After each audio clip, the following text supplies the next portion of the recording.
ఎవడైనా బాగా ఆడి విజయం సాధిస్తే ఇంకా బాగా ఆడు, ఇంకా మంచి కప్పులు పట్టురా అని చెప్తారు. మన దేశంలో దరిద్రం ఏంటంటే క్రికెట్ అభిమానులే, కానీ క్రికెట్ మీద ప్రేమ పేరుతో రోహిత్ శర్మ రిటైర్ అయిపోతాడు, వాటితో రిటైర్ అయిపోవాలి, కప్పు కొట్టేశాడు కాబట్టి ఐసీసీ ఛాంపియన్ను, మేము ఆయన అభిమానులవే చెప్తున్నాం.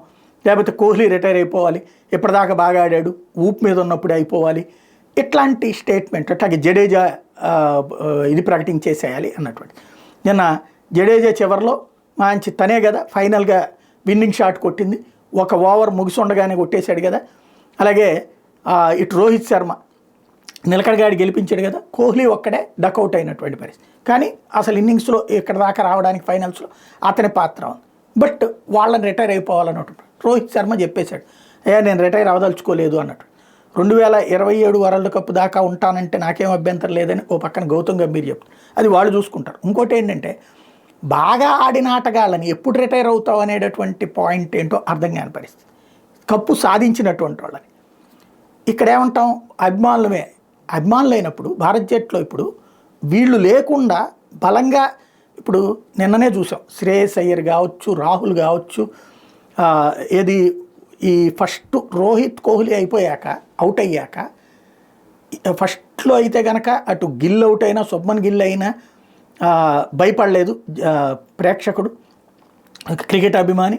అదే సందర్భంలో కోహ్లీ అవుట్ అయినప్పుడు కంగారు పడ్డారా లేదా? అదే సందర్భంలో ఆ తర్వాత రోహిత్ అవుట్ అయినప్పుడు కంగారు పడ్డారా లేదా? అంటే వాళ్ళు ఎంత నమ్మకాన్ని కల్పిస్తున్నారు. మిగతా వాళ్ళదేంటి, వాళ్ళు స్థిరత్వాన్ని తీసుకొస్తే ఫస్ట్లో, ఆ తర్వాత కంటిన్యూ తీసుకురాగలుగుతున్నారు. కానీ డైరెక్ట్గా వీళ్ళే అయితే గ్యారంటీ లేనటువంటి పరిస్థితి.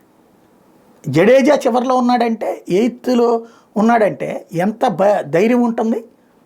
ఒకప్పుడు ఆస్ట్రేలియా జట్టుకి ఇట్లాంటిది ఉండేది, టైలెండర్ల దాకా చితక బాధేసేటటువంటి వాళ్ళు ఉండేవాళ్ళు. అట్లాంటి పరిస్థితుల్లో భారత్ జట్టు ఉంది వాళ్ళ రోజున. మనకి ఓ పక్కన అందులో ఆల్రౌండర్లు, ఒక అక్షర్ పటేల్ దగ్గర నుంచి హార్దిక్ పాండ్యా దాకా ఆల్రౌండర్లు ఉన్నారు. ఓ పక్కన బౌలింగ్ బ్యాటింగ్ ఎరగదీసి వదిలిపెడుతున్నారు. కేఎల్ రాహుల్ అయినా ఒక రకంగా ఆల్రౌండర్ అని అనాలి కదా. ఓ పక్కన వికెట్ కీపింగ్ చేస్తున్నాడు, మంచి బ్యాటింగ్ చేస్తున్నాడు. ధోని తర్వాతన ఇంకొక ఆణిముత్యం దొరికింది అనుకోవాలి కదా. మంచి జట్టు ఇప్పుడు కూర్పు ఉంది.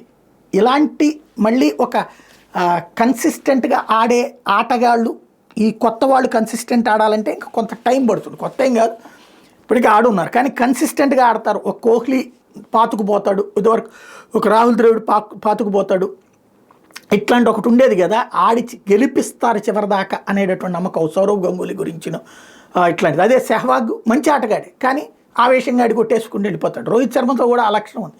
బట్ స్టార్టింగ్ కావాల్సినటువంటి ఊపు తెచ్చి పెట్టగలిగినటువంటి వాడు. ధోని బాధి వదిలేయడు, గెలిపించుకునేదాకా పోతుంటాడు.